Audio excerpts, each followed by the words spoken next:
What's up, you guys? Sean Ross Sapp, managing editor of Fightful.com, FightfulWrestling.com, and of course, FightfulSelect.com. This show brought to you ad-read free by FightfulSelect.com. You can head over there. We have several different tiers, all from basic subscriber tiers all the way up to sponsor tiers. If you want to buy a 6-month block of advertising on all Fightful programming, you have that option. Or if you want the more basic stuff, you can get a copy of Jimmy Van's book, early access to my interviews and Wikipedia fact check, making of finisher segments. You can get behind the scenes footage. You can get a retro podcast every month. Every single week, I cover Ring of Honor, New Japan, Being the Elite, NXT 205 Live on the Fightful Weekender. You can get early access to the Fightful Wrestling Weekly, which has a bunch of exclusives. You can get our dark match commentary shows where you can actually see the matches, dark matches from early 2000s primarily. Brock Lesnar, Shelton Benjamin, John Cena, AJ Styles with my commentary over top of it. You'll see the return of members-only podcasts and get access to all of our old ones, as well as Q&A shows over there. We've got just a ton of content over there. You won't find a lot of other Patreon-based services that have that type of content. And just to get you all over there, I posted tonight's Raw script, what they call the script rundown, absolutely free over at FightfulSelect.com. So go over there, check it out. Maybe you've never seen what a script for WWE looks like before. And just check it out and then maybe look at some of the perks we have set up for our subscribers as well. But definitely check that out. If you missed it, we did NXT TakeOver, Ring of Honor, Supercard of Honor, and WrestleMania podcast this weekend, as well as a UFC 223 wrap-up. Just head over to FightfulWrestling.com and click the exclusives tabs because, my God, there's a ton of stuff over there. Also on FightfulSelect.com, you can get one of these beautiful T-shirts if you stay on for a defined amount of time. But enough of the plugs. You all know where to go. It's Fightful.com. Nobody else is bringing you all this info. Joined tonight by Alex Pawlowski. Raw after Mania, Alex. And it's reset your season, too, because you're out of the cell. Yeah. Yeah, I'm no longer in prison. As you said, now I'm in the alley behind the prison. But it's amazing what a little fake brick paneling will do to a basement corner. But I figured since it's the new season after Mania, we start anew, we start afresh. This is my own personal soup shake. So as I see that, I'm sitting here thinking, that looks way closer than his wall. So is that the same place that you've always been? It's a different wall. It's okay. Like off to the side. It's more in the corner. Like I'm looking up here at where the wall is that I normally sit. But This is like more of an interior thing. So yeah, it's nice. See, I've changed my stuff around a lot. If you all couldn't tell, I live in a very, very old house. I've got like the gas heater back there, and we use window unit air conditioners because this house is a really big one, hard to heat, cool down, and all that stuff. So got to think of practical methods. I've had my setup here. I've had it about 5 feet over there, which was my favorite. And I've had my computer up against this window. However, then I realized, damn, we use window unit air conditioners. It's going to get really stuffy because I like the natural light and all that stuff. It's a trial and error thing, but eventually I think I'll move it around again. I like to switch it up. And WWE definitely switched it up tonight for the Raw after Mania. And I'm excited for the SmackDown after Mania too, because they stacked the deck in the first 2 hours of this show. Let's go ahead and talk about the bit of news that came out today. I'm still working to find out a lot of information as it pertains to Brock Lesnar. It was revealed today that Brock Lesnar has re-signed with WWE. I've been reporting in the Fightful Wrestling Weekly on this podcast over and over again. They had the rights to Brock Lesnar through August. There were also reports that from Pro Wrestling Sheet that Lesnar and Vince McMahon got into an altercation last night after the WrestleMania main event. There was also a report from Jeremy Botter saying that there was an audible called in the middle of the ring last night. Now, I'll say this. Vince McMahon, I would find it very hard to believe that he would call an audible without having a guy contracted. So if he called an audible in the ring, I 99% guarantee you there was no ifs, ands, or buts about Brock Lesnar having another date. Vince McMahon will not. We've seen what he's willing to do to make sure that his top title isn't just dropped by somebody leaving. We've seen that before. We saw that 20 years ago. Yeah. However, there's a lot of information coming in about this, and working really, really hard to find out what I can. Greatest Royal Rumble. It's Roman Reigns versus Brock Lesnar. And do you think it's the common theme that many people think it is maybe this crowd in Saudi Arabia cheers Roman Reigns, and that's why they want to do it there? Well, yeah. I mean, well, I've seen a lot of people like, I have a theory that this is why they actually did it. Like, yeah, no, it's not a theory. That's why they did it. Like, I mean, he's just going to get booed 2 days later, 3 days later. But there's the whole thing. That doesn't matter. Because here's the thing. What I feel like is it feels like for Vince, as long as in the moment the coronation sounds and looks great, then he can play it whenever he wants, and it'll because he'll have the authentic crowd reaction, even if it's halfway around the world where they'll cheer anything because they were super happy to have the thing there. Okay, like it's a weird thing, but like the 25th Amendment to our Constitution allows for people to say to the president, "You're unfit to make decisions, so we're going to remove you from office." This is so insane that he watched last night happen and says, "You know what? All that needs to happen to make this work is for me to do it in Saudi Arabia instead, in the confines of a steel cage." It's been 4 years. It's been 4 years. And with the exception of 6 months last year when he was working with Braun, and I think that's the hottest Roman Reigns has ever been at any point since the Shield. And even then, it was in a different role. Braun was the babyface, essentially. People wanted him. So, I don't know, man. I just know one thing. Vince McMahon isn't going to change stuff up if he doesn't know that that guy is coming back. Also, I was told by many people that were backstage that there were cameras everywhere, so they were suspicious that the Brock Lesnar Vince McMahon interaction was for the cameras, was for an eventual WWE 24, for something of that nature. So. Well, they'd be filming that stuff for a WWE 24 anyway, regardless of whether or not that particular thing would have happened. But the thing for me is this, like, Insanity is doing the same thing over and over and over and over again, but expecting a different result. And that's what this is. Like, you're expecting a different result because you're right. He could win this whole thing at the cage match in Saudi Arabia, and then he shows up on Monday and he'll get booed. He'll get shat upon. It's not gonna work. It's gonna feel hollow. So, yeah. Well, I will have a live podcast right after the Greatest Royal Rumble that will be Friday, April 27th. Make sure you all check that out. By the way, does that title not feel like something like the Saudi prince said? Exactly, yes. And we will call it the Greatest Royal Rumble. Well, yeah, that's fine. But we had a thought. No, we will call it the Greatest Royal Rumble. Oh, sure. Thank you for all of these sacks of cash. We'll call it whatever you want, sir. That's what it felt. I'm going to be honest with you. I wasn't in love with the Fightful name when we launched that. But Jimmy's right. That direct deposit hits twice a month, and I'm like, you know what, Jimmy? I like it, and ultimately it was the right call. I like the branding. I like everything that has to do with it. So, yeah, we will. Maybe a different situation here. Yeah. WWE Raw kicks off. Stephanie McMahon brings out Ronda Rousey, says she's proud of Rousey and that she is Rousey's friend. Ronda is out there, all smiles. Stephanie has a huge brace on her arm, and then they embrace without Ronda saying a word, and then Ronda just stares at Stephanie. Mm-hmm. Now, there are going to be some derpy sons of bitches. It's like, how dare you compare this? Oh.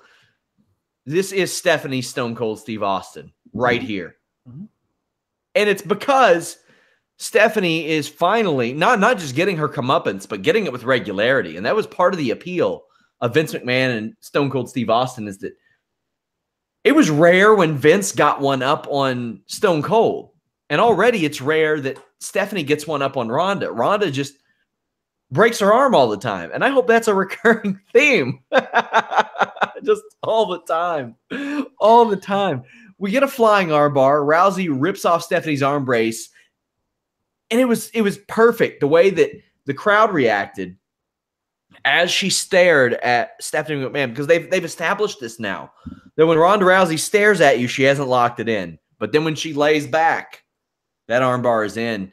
And Stephanie once again sold it perfectly.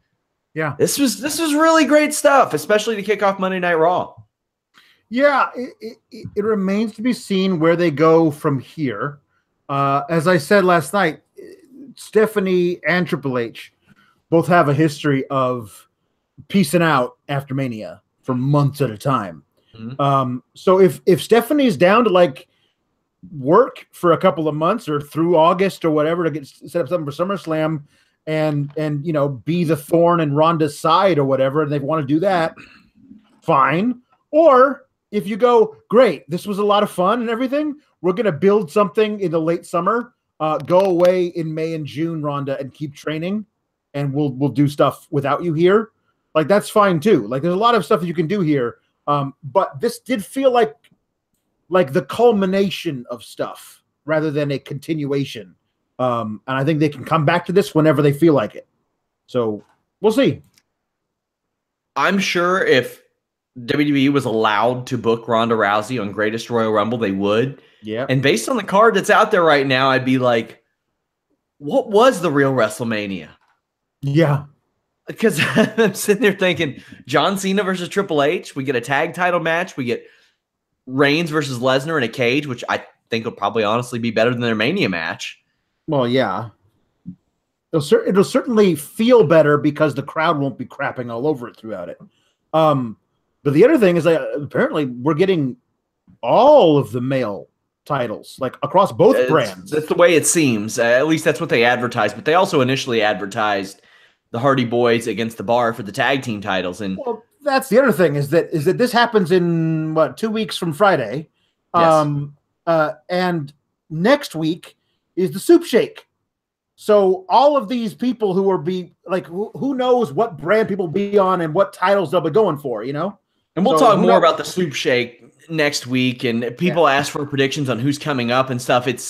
I can't make predictions right now. They're about to change everything up. But I'm very happy they announced the new Soup Shake. It needed to happen, and they shook quite a bit up already. But yeah, I think that that the Lesnar Reigns match will be better there than the one we saw on Sunday.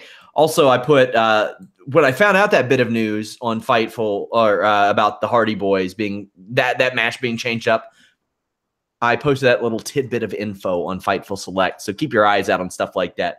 Go over there and check it out. Love the Ronda Stephanie segment. Thought it was a perfect kickoff to Raw. Yep. Nia Jax comes out. Huge "you deserve it" chance for Nia. Now, while I appreciate the sentiment, let's not go crazy here. She debuted in the ring less than 3 years ago, Alex. She was brought up to the main roster about a little over 2 years into that. Right. Yeah. Her work's not been exceptional. She's not had a great run. Yeah. Here's to that changing. But when I heard that chant, I was like, well, it's good because it gets her over a little bit. But I was like, really? Yes. This is where we're going with this? I'm going to say she deserves it in storyline. She deserves it for having put up with Alexa's crap for so long. And we'd much rather have had her win than do this weird version of Triple H over Booker T, where the objectively worst person in the feud wins the match. Yeah. Like, if Alexa had somehow won, it would have felt awful. So this is the right decision, and maybe it's like I'm happy to see you with the title. Yeah. As opposed to the person who could have been holding it. But you're right. No, you deserve it as opposed to like saying that to somebody who's toiled forever. Like, if somehow eventually Cesaro becomes world champ and there's a "you deserve it" chant, it'll be a vastly different kind of "you deserve it" chant than it was tonight for Nia Jax.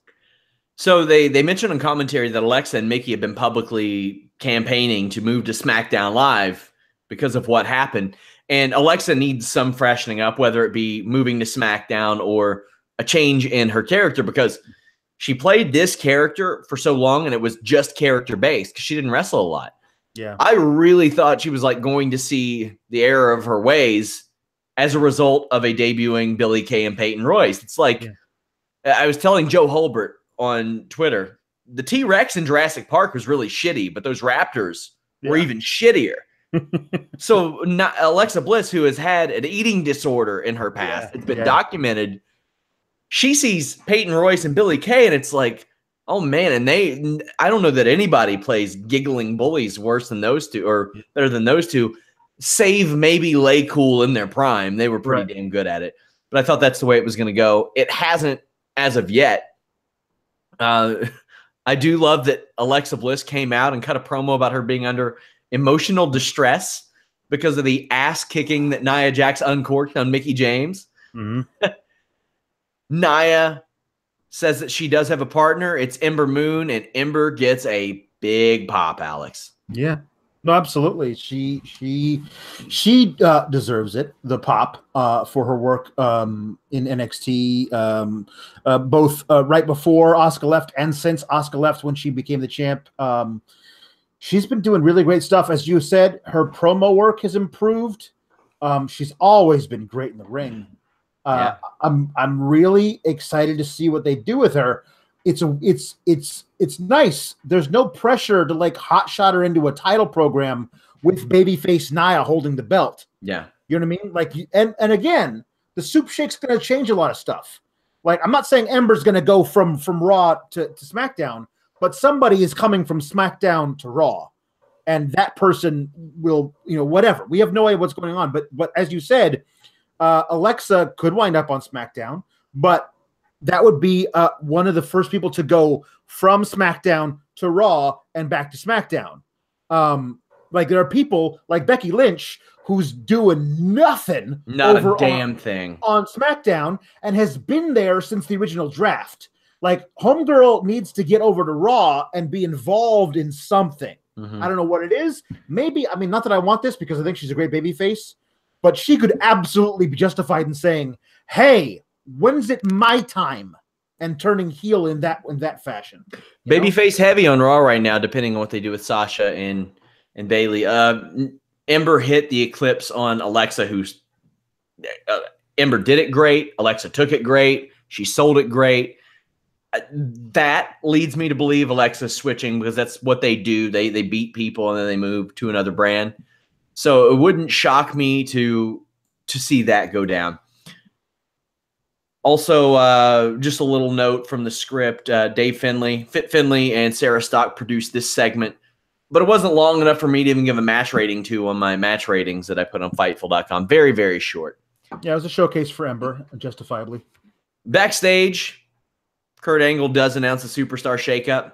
Nicholas gets a huge pop with Braun Strowman, and they relinquished the tag team titles because he's a fourth grader. Yeah, this was pointless. I said on Twitter that I think that vacating championships devalues them, and a guy said, well, they don't have any value. They're the Raw tag team titles. I said, yeah, that's the point.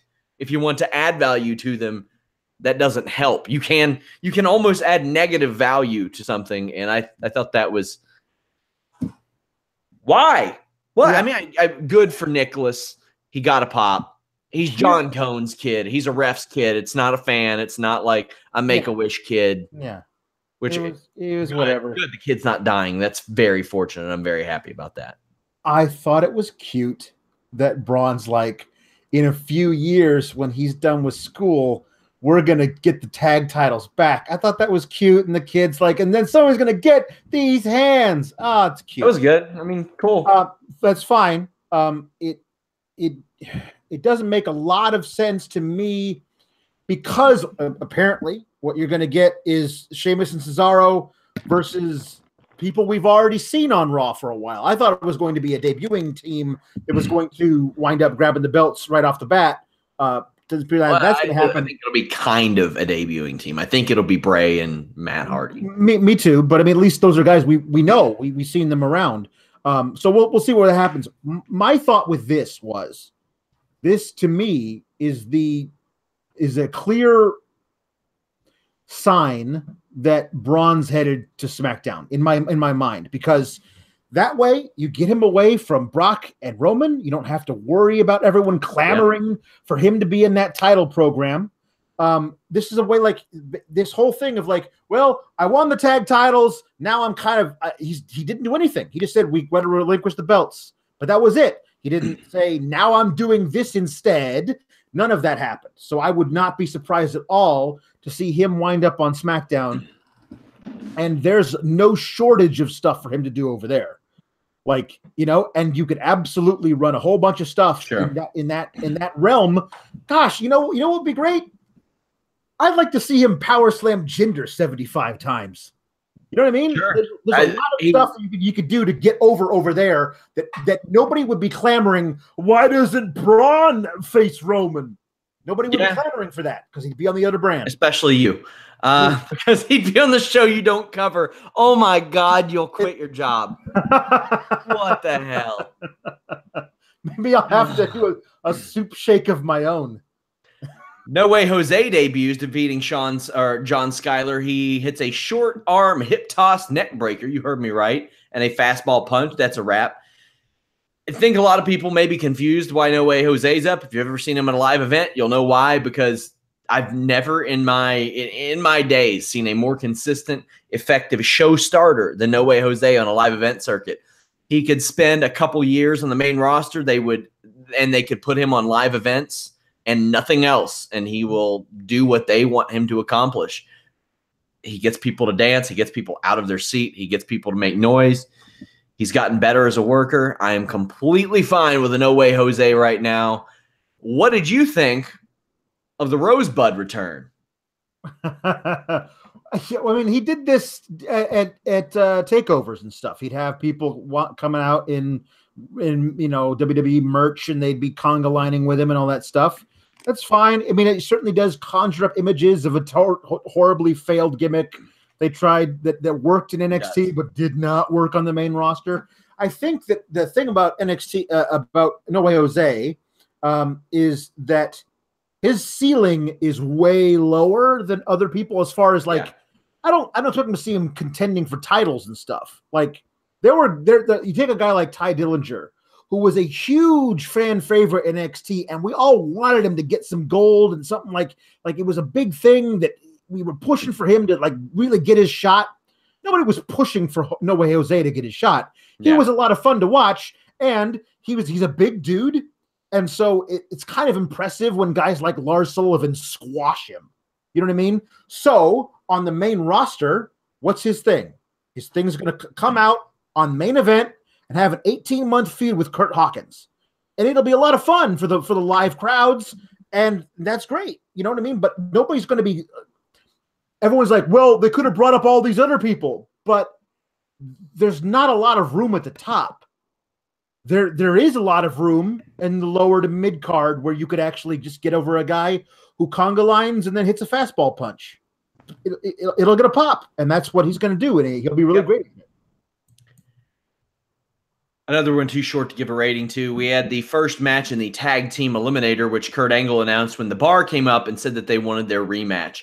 Kurt Angle said that they will get it in Jeddah at the Greatest Royal Rumble against the winners of this miniature tag team tournament.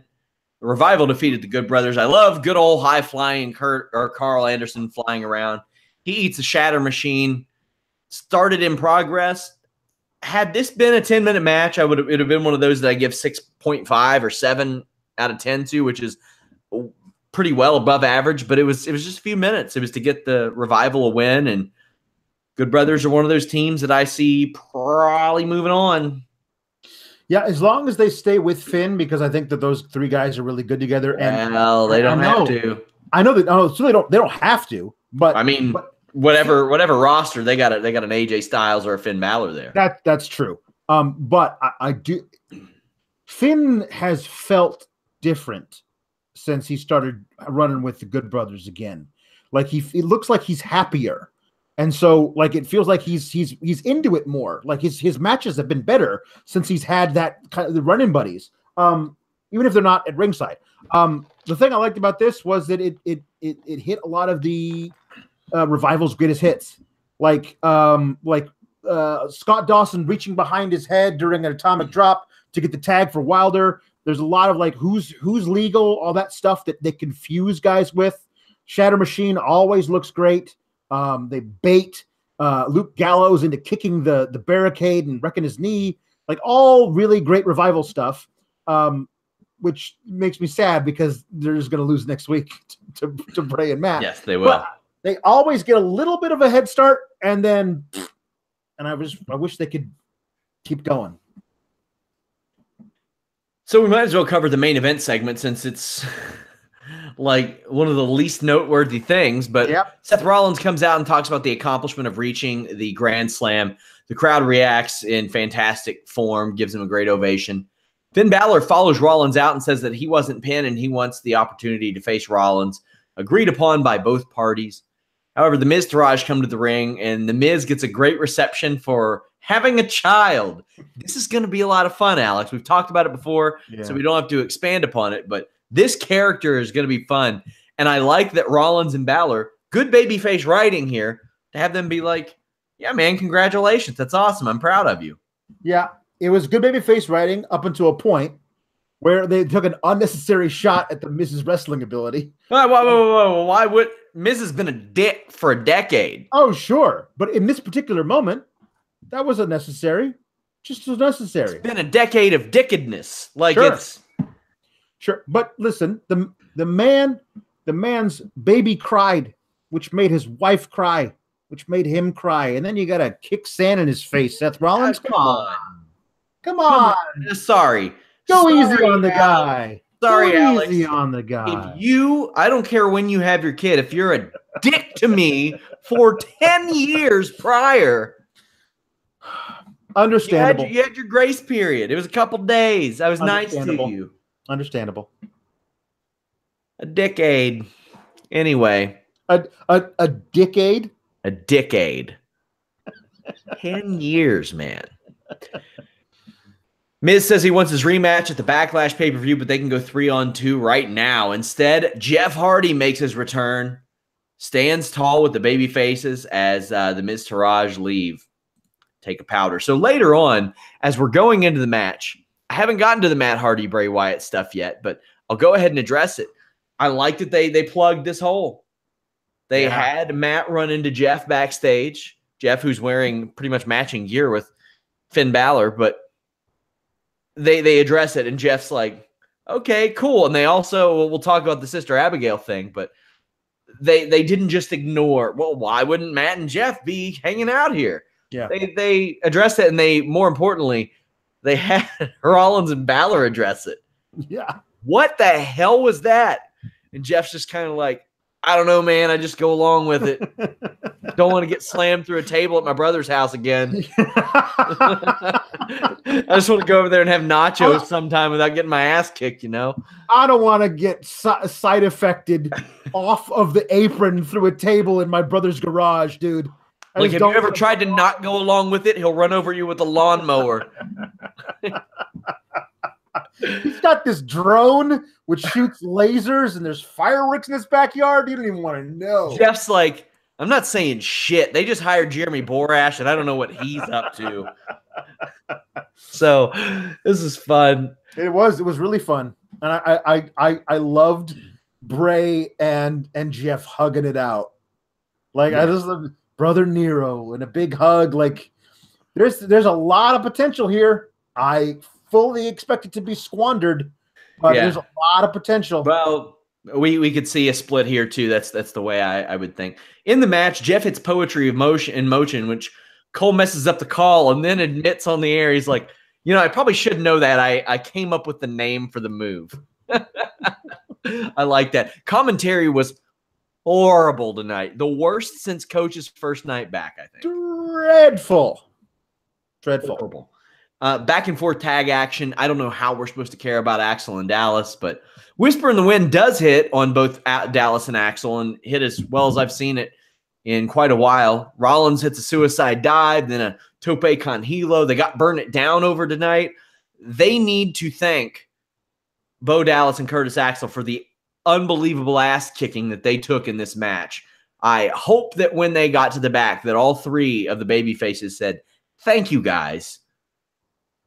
Yeah. Because they really earned it. Falcon Arrow gets over, of course. It's awesome.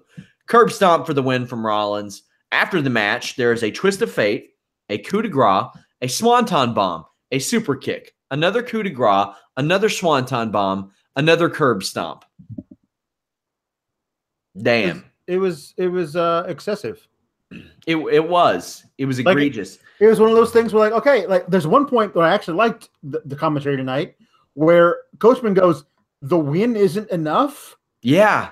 Like, yeah, dudes, it's so, like, listen, I'm totally fine with the heel getting his comeuppance, but there's the thing where, like, okay, well, he's had enough. Like, you can stop now.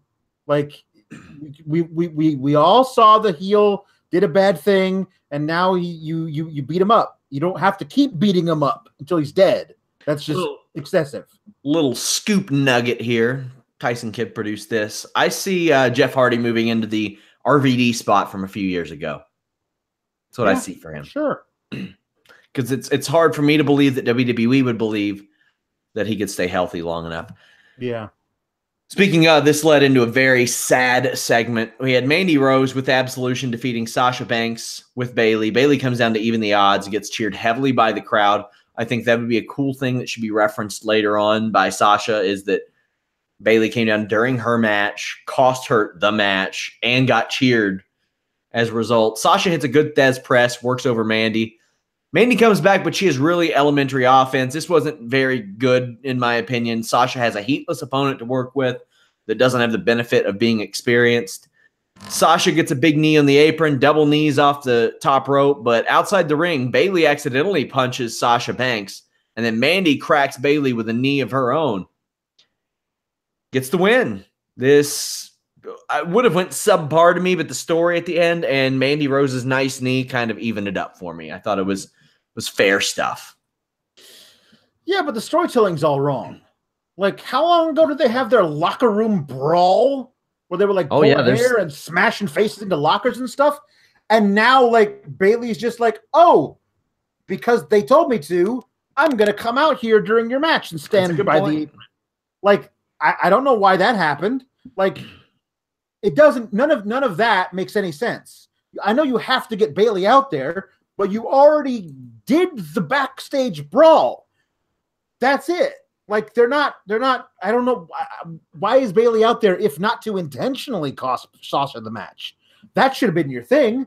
Instead of an accident and then feeling kind of bad about it. Sure. Because at this point, we already know they're not friends anymore, so there's no reason for them to be at ringside for each other's matches. Sure. They're going to face off next week. Do you think that it'll go to a non-finish, or do you think it goes to a finish and they split them up? Oh, wow. God. They might just do it. I mean, I believe they won't do that. I think we'll go into a non-finish. I think they'll have a match at Backlash. I think one of them will get a flash roll-up or something where it's not decisive, and then they'll do it again at Money in the Bank, and then they'll have a big Extreme Rules match at Extreme Rules, and then they'll have a blow-off match at, I think it'll run forever. But I do think that every time they have a pay-per-view match, it'll be great. It'll be very, very, very good. 4-star matches. So I'm looking forward to this feud. But it does not excuse the really terrible, out of order storytelling that they're doing with it right now. And I don't have high hopes for them to make it any better on the weekly television throughout the rest of these next few months. So immediately after this was Paige taking to the mic, and briefly Absolution joined her before kind of dipping out of the ring. She admits that she is not able to compete anymore, and I mentioned that last night. It was particularly heartbreaking to see her say that she was injured and maybe next year. She is 25 years old, and this is something that we brought up on the podcast several times upon her return, was that we'd never seen this type of injury from a woman this age who was trying to work a full-time schedule. And it didn't take long for that full-time schedule to affect her. She cuts a great, I can't even call it a promo. She was just talking, and she thanked Daniel Bryan for giving her hope. She said that she spoke to Edge, who has an injury closer to hers, cervical spinal stenosis, and says that she talked to Edge about her career, and he let her know that there was life after this. She retires in New Orleans, where she made her WWE debut. I have a lot of respect for Paige. I don't know that I know of anybody in wrestling history that's had more ups and downs in 4 years than her. Debuted, won a title. You can't go anywhere but down from there. And from a creative perspective, she really didn't. That was her peak. However, that was right before this women's revolution. That was before all this. She got hurt. You had the drug tests. You had the stuff with Del Rio. You had the leaks. You had the hospitalization that didn't come out. Then you had this return, and it was great. And you had her taking responsibility for the things that she did wrong on that amazing Lillian Garcia interview that I thought was wrestling interview of the year, wrestling or MMA interview of the year last year. This is sad. If WWE doesn't have something for her, they aren't trying. Manager, announcer, GM, scout, lots of options. Yeah, man. It's one of those things where we all knew months ago that she was done, but they didn't address it. So for her to like just out of the blue, well, I expected her to just kind of just hang out for a while and never really address it. And then she comes out and says, "Oh, hey, yeah, by the way, 4 years ago tonight, I debuted on the main roster in this building." And like that's a huge deal. For a while, in the early to mid 2000s, these neck injuries were almost commonplace. Rhino, Edge, Lita, Chris Benoit, Kurt Angle. You saw them happen like all the time. And some of them went on to have long careers. Rhino's still wrestling. Lita didn't last long. Benoit, we know what happened there. Edge eventually had to retire as a result. Now we're seeing almost a rash of neck injuries again. And, a lot of people will say, it's a style, it's a style, it's a style. Well, I'm not buying that. I think it can't help, but getting dropped on your head doesn't help. No. But there wasn't a lot of that out of Paige. She wasn't getting dropped on her head a lot. That wasn't the situation. But we've had her, we've had Jason Jordan, we've had Sting, which I think was more age than anything. And we've had Sheamus saying that he works with some spinal stenosis. Now, I can tell you, I deal with spinal stenosis on a daily basis. When I go train MMA, it's frightening to do front rolls. It's scary. Sheamus is in there working real hard. Yeah. And I mean like getting brutalized in a manner that I've never seen somebody get brutalized after admitting that they have that. I hope that we don't have to see the same out of him, despite the fact that he's 15 years older, because what we saw Paige doing and saying tonight was heart-wrenching. It was. That was one of the saddest that I've seen. It truly was. I mean, especially because in front of that crowd who was so supportive and they were chanting for "Thank you, Paige. This is your house." Like all this stuff, it really got to me. Like this person thought she would be doing this for so much longer than she was able to. And even in that 4 years, she was out for a year, right? Out of the 4 years. So, it's just, and I said it when she got injured and we heard she was going to go out. She'd be a great manager. I mean, she really would, or commentator or something. But she knows the business. Yeah. And I think she's a good talker.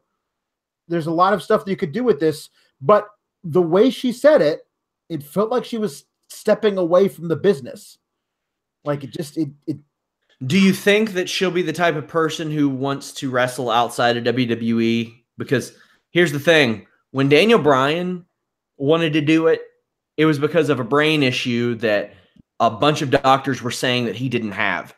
And as it turns out, 3 years of his career was wasted because one doctor said no while all the others said yes. For her, it's different. It's different. Tyson Kidd, he accepted reality. He's producing. It was said straight up, if he hadn't done a lot of neck bridges when he was younger, he might have died. Yeah. It was the Christopher Reeve injury is what it was called. Yeah. I don't want Paige to slip walking down the street, and that be it. Because, unfortunately, sometimes with spinal stenosis, that can happen. With Tyson Kidd's extreme case, it can. However, if you're in the ring bumping, taking superplexes and stuff, that's dangerous, my man.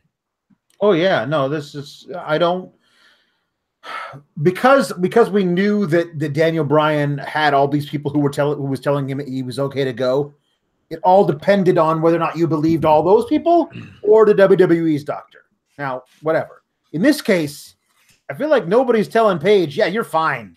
Exactly. Totally go out there and get kicked in the head and dropped off the apron. It'll be fine. No one's telling her that. So please, Paige, do not do that. And please, other feds all over the world, don't let her. Yeah.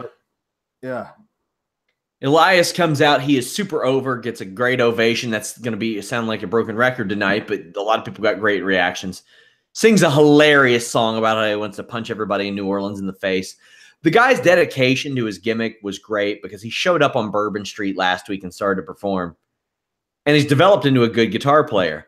Mm-hmm. But that doesn't matter. Bobby Lashley's here, and he kicked the living shit out of Elias. He held Elias up for like 2 hours in that vertical suplex. Score one for Kevin Dunn missing the ramp again. Can't wait for the YouTube video of the unseen footage of Bobby Lashley's Raw return, just like we saw with AJ Styles' Royal Rumble debut, because production missed it.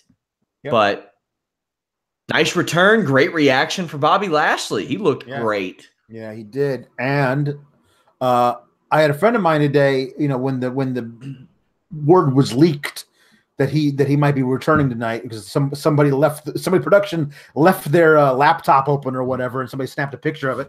It was like, how was it running in TNA? Because I wasn't a big fan of his when he was here. Fantastic. Before. He came into his own. It was. He got a lot better in TNA than he was when he left WWE. And I'm really excited to see what they do with him on the main roster. Bobby Lashley woke up one day and he said, "I'm the baddest son of a bitch in this company." And then he started to talk like it on the mic, wrestled like it in the ring. If there's one thing that I'll be happy about him moving to WWE, it's that he will be forced to abandon that terrible spear that he does. Yeah.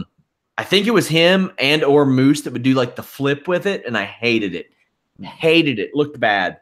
But he's there, and he looked good. He looked younger than when he was in WWE the first time. He did. His acne cleared up. and he looked jacked. There are reasons. Yeah. So we'll see how that goes. But there's so many really cool matches to be had between him and guys that weren't there when he left, that are there now, and and he can work now. It's not raw talent that he's working with. He can work. He can really work. Yeah. I had a lot of people asking me how this affects his MMA career. He hasn't fought since 2016. Yeah. So, and he wasn't in the heavyweight tournament, had some contract issues. So there you go. Heath Slater is mad that he's not in the tag team eliminator and makes an open challenge. The Authors of Pain answer. I just want to say one funny thing about the script. Bobby Lashley's was the only one leaked before because of that picture, and his was the only one that wasn't in the script. Yeah. Everybody else, their name was in the script, wow. But everybody knew that Lashley was coming back, but they had a blank for him. Yeah. I was very surprised that Ellering was with them. I tweeted that, and I said that for weeks because I was always told by my people at Full Sail, don't expect Ellering to be going on the road and making towns. As it turns out, he won't be. After they beat the brakes off of Heath Slater and Rhino, they held him back.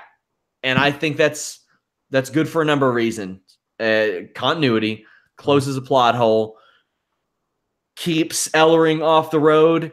Also, I think Ellering can go right back to NXT and has about 2 or 3 different teams that he could take under his wing, and he could be the star maker there. Yeah.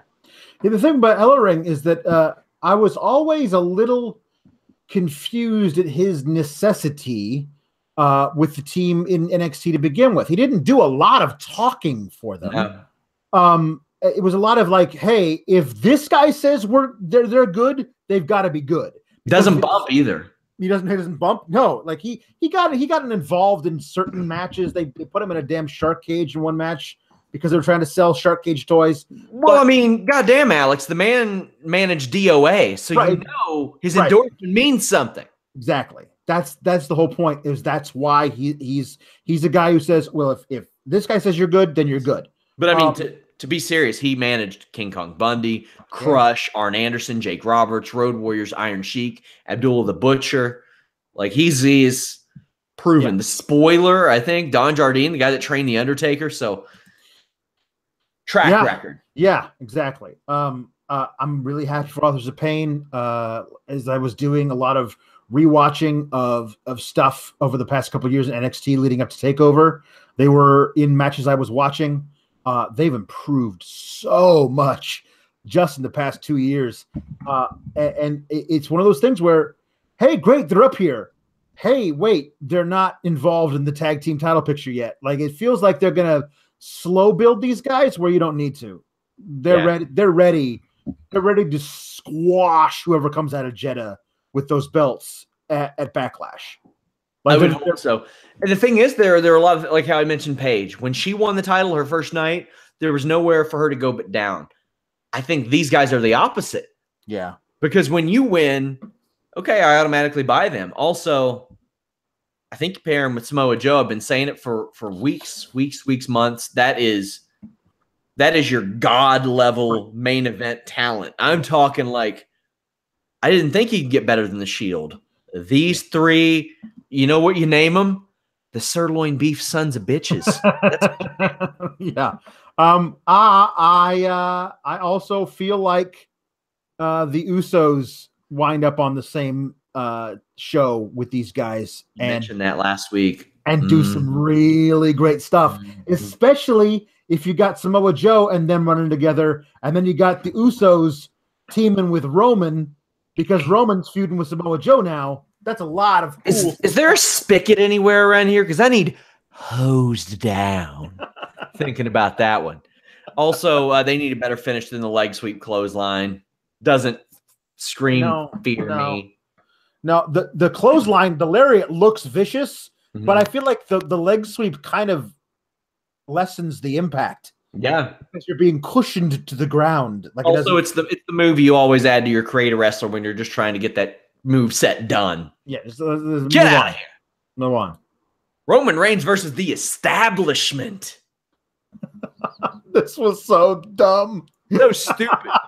What are they going to throw at me next? I'm wearing a tank top this week.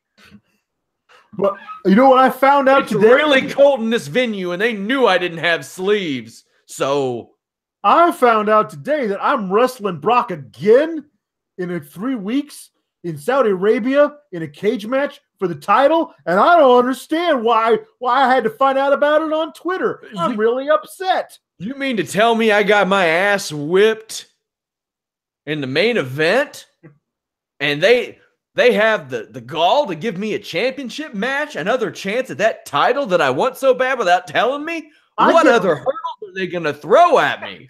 I get a rematch I didn't ask for? How dare they? Man, Samoa Joe comes out and he's like, you keep losing to Reigns. You're a pud, yada, yada. Since he'll be waiting for Roman Reigns at Backlash. I like that. Roman Reigns is probably winning, and Reigns versus Joe at Backlash is a good one, and I'm there. I'm cool. I like it. Samoa Joe's back. Good. Yeah. Good. Samoa Joe's promo was fire, as it always is. Very good. I love that he comes out dressed to go, like with the towel and everything. Like, that's great. I think that I feel like he rolls out of bed wearing his gear, and that's it. That's all he wears all day. He wears a lot of Roots of Fighting stuff, which is the old-timey soft shirts. Yeah. I love this promo. I love that he just has a problem with Roman, and why not? And this is good. This is a great match at Backlash. Whether or not they decide to do the coronation of Reigns in Saudi Arabia, if he ends up losing again because they feel like they're going to keep the belt on Lesnar until SummerSlam or whatever, then you can have the match be Samoa Joe saying, I told you, son. I told you couldn't beat him, and I'm going to beat you too. That's a lot of fun too, even if it's not for the belt. Up next is the Woken Wyatts against Titus Worldwide in a tag team eliminator. We see a backstage vignette with Hardy and Wyatt. They mentioned that Wyatt's sister Abigail has been, what was the term they used? Rendered obsolete. Abdicated, whatever the hell. Rendered obsolete. Whatever. Exercised. Sister Abigail's gone. Cool. We get a delete versus a worldwide chant. This was almost all offense from Hardy and Wyatt, and they were on the same page pretty well. I thought their double team offense looked pretty good. Yeah, it's fine. This is fun. I love that it's just basically Bray. He didn't like change his look or do much of anything. He's wearing a leather butcher's apron for some reason. That's fine. I loved their backstage segment because I just want Matt Hardy talking to the ghost of Andre the Giant through the Andre the Giant Memorial Battle Royal trophy. I just want that forever until next year's Memorial Battle Royal. And I think it's fun that like Bray Wyatt is happy now. Like he's had that horrible, awful demon exorcised from him. And he's the same dude. He just is now in a better place. And that's fine. Honestly, real talk, I'm super happy for Bray Wyatt to be in a position where he can be unironically cheered. Like, because I think this guy's really talented, and I don't think it's all his fault that the gimmick has been stale dog shit for 2 years, or longer. I feel like there's more they can do with him, and if it takes him being a babyface for a while, teaming with Bray Hardy to get there, great. Go get him. Yeah, I'm down for babyface Bray Wyatt. Twist of Abigail won it. This is okay. Whatever. So essentially, the last segment we have to talk about on tonight's show, Kevin Owens and Sami Zayn show up backstage and talk to Kurt Angle. They won a job. They are dressed for a job interview. For a job interview. It's great. It was good stuff. That was great. Good stuff. And Kurt says, well, our tag team division is full, which I think is weird a week before they have a superstar shakeup. Also, it's not. Yeah. Kevin and Sammy are better than all of your current tag teams. Yeah. Put them in a tournament tomorrow. Kevin and Sammy are winning that tournament over everybody, including Braun and Nicholas. Maybe not Authors of Pain. Maybe not. Maybe not Authors of Pain. But that would be a damn fine match that I hope to see one day. Kevin and Sammy versus Authors of Pain. So Kurt Angle then unleashes just a dose of cyanide. Oh, man. And he says, I hear TNA's hiring. And this comes after there was speculation on dark Twitter. Shout out to Les Moore. That Vince McMahon didn't want Jeff Jarrett to reference TNA. Now, I don't know if that was the case, but whatever. But Impact Wrestling hashtagged We Are Impact and used that. And to be fair to Impact Wrestling, their numbers are climbing.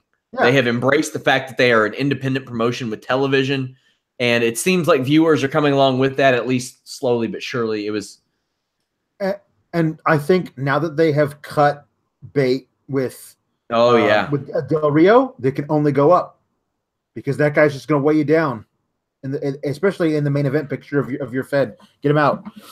Happy. I think Austin Aries adds nothing but payroll. That guy. That's true. That's right. Absolutely. I'm infinitely more interested in their main event.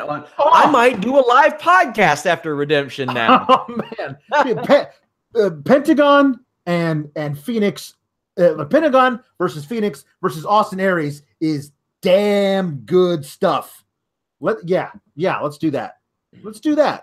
Yeah, a lot better than Austin Aries versus Alberto Del Rio taking forever to set somebody up in the corner so he can stomp on him. Yes. Enough of this. You all can hear me talk about Impact Wrestling, Ring of Honor, Being Elite, New Japan, NXT, 205 Live on the Fightful Weekender podcast that is exclusively on FightfulSelect.com. Subscribe now. One of many podcasts you can get there. Man, Owens and Zayn had a match that I think would have been top 3 or 4 on WrestleMania last night because immediately they had urgency.